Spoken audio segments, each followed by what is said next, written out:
Dr. Elena Vasquez stared at the quantum resonance patterns cascading across her holographic display, her hands trembling as the implications crystallized in her mind. The data didn't lie, it never did. The Helix Nebula incident from 47 years ago hadn't been an isolated war crime. It had been the catalyst for galactic extinction. "Computer, run simulation protocol Omega-7, she commanded, her voice barely above a whisper. The laboratory's walls dissolved into a three-dimensional projection of the galaxy. 47 years earlier, Admiral Chin Nakamura had authorized the deployment of temporal disruptors against the Andromedan refugee fleet near Helix Nebula. 3 million civilians, men, women, and children fleeing the corporate wars, had been frozen in chronostasis, their molecular structures locked between seconds. The official report labeled it a strategic necessity to prevent enemy reinforcements. Elena watched the simulation unfold. The temporal disruptors hadn't just frozen the refugees.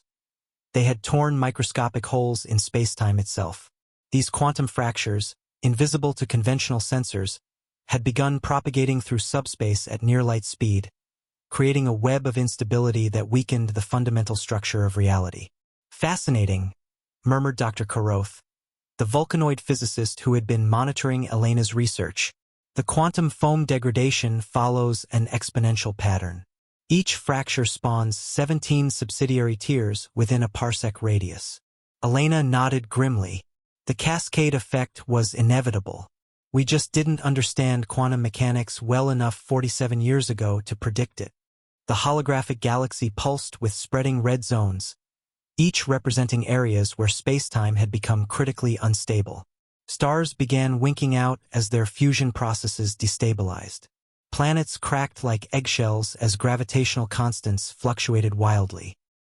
Entire solar systems collapsed into themselves, creating black holes that further accelerated the quantum decay. Current projections show complete galactic collapse within 18 months. Elena reported to the Emergency Council session. The assembled representatives from 1,000 worlds listened in stunned silence as she continued. "The quantum fractures are approaching critical mass.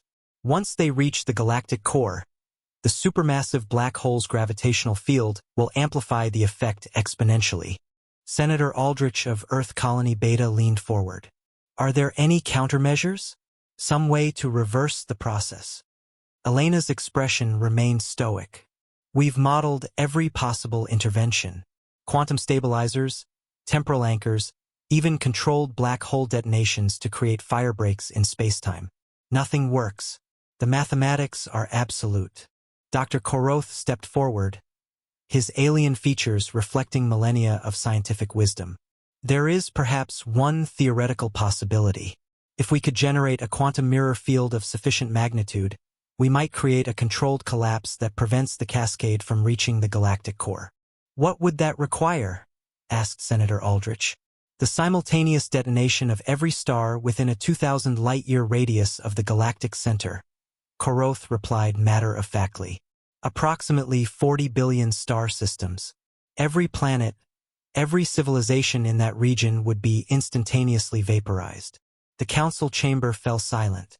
Elena closed her eyes, remembering Admiral Nakamura's words from the archived trial transcripts. 3 million lives to save 3 billion. The mathematics of war are brutal but clear. Now the mathematics of physics were equally brutal. 40 billion star systems to potentially save the remaining 400 billion. Or do nothing and watch everything die anyway. "The irony is perfect," Elena whispered to Koroth as the council debated. "Humanity committed its greatest war crime to save lives through calculated murder. Now our only salvation requires the same choice on an incomparably larger scale."